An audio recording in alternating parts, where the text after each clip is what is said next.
Item ಯಾವುದೇ ಇರಲಿ try ಮಾಡಿ ಆಚಿ ಚಿಕನ್ ಮಸಾಲಾ. ಮಂಗಳೂರು ತೈಲ ಸಂಸ್ಕರಣೆ ಮೇಲೆ ಕೊಲ್ಲಿ ಯುದ್ಧದ ಕಾರ್ಮೋಡ ಕವಿತಾ ಇದೆ. ಎಂಆರ್ಪಿಎಲ್ ಮೇಲೂ ಆವರಿಸಿದಂತಹ ಇರಾನ್ ಇಸ್ರೇಲ್ ಕದನದ ಕರಿ ಛಾಯೆ. ಯುದ್ಧ ಹೀಗೆ ಮುಂದುವರೆದ್ರೆ ಕಚ್ಚಾ ತೈಲದ ಕೊರತೆ ಆಗುವಂತಹ ಸಾಧ್ಯತೆಗಳು ಕೂಡ ದಟ್ಟವಾಗಿದೆ. ಎಂಆರ್ಪಿಎಲ್ನಿಂದ ವರ್ಷಕ್ಕೆ ಸುಮಾರು 1.80 ಕೋಟಿ ಟನ್ ಕಚ್ಚಾ ತೈಲ ಆಮದು ಆಗುತ್ತೆ.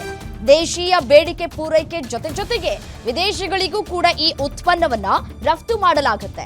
ಎಂಆರ್ಪಿಎಲ್ನ ಒಟ್ಟು ಬೇಡಿಕೆ 80% ಕಚ್ಚಾ ತೈಲ ಕೊಲ್ಲಿ ರಾಷ್ಟ್ರಗಳಿಂದ ಪೂರೈಕೆಯಾಗುತ್ತೆ. ಈ Saudi, Qatar, Kuwait, Dubai, Iraq, Iran ದೇಶಗಳಿಂದ ಪೂರೈಕೆ ಆಗ್ತಾ ಇತ್ತು.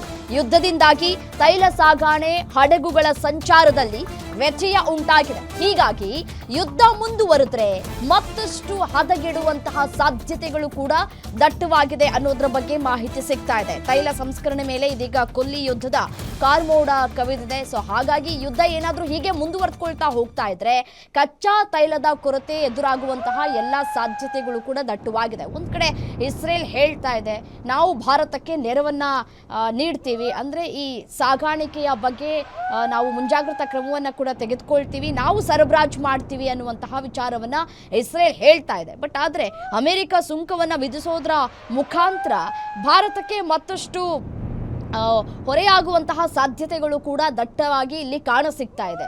ಸದ್ಯಕ್ಕೆ ತೈಲದ ಕೊರತೆ ಇಲ್ಲ, ಬಟ್ ಆದ್ರೆ ಯುದ್ಧ ಏನಾದ್ರೂ ಹೀಗೆ ಮುಂದುವರೆದುಕೊಳ್ತಾ ಹೋಗ್ತಾ ಇದ್ರೆ ಕಚ್ಚಾ ತೈಲದ ಕೊರತೆ ಅತಿ ಹೆಚ್ಚಾಗುವಂತಹ ಸಾಧ್ಯತೆಗಳು ಕೂಡ ಇದೆ.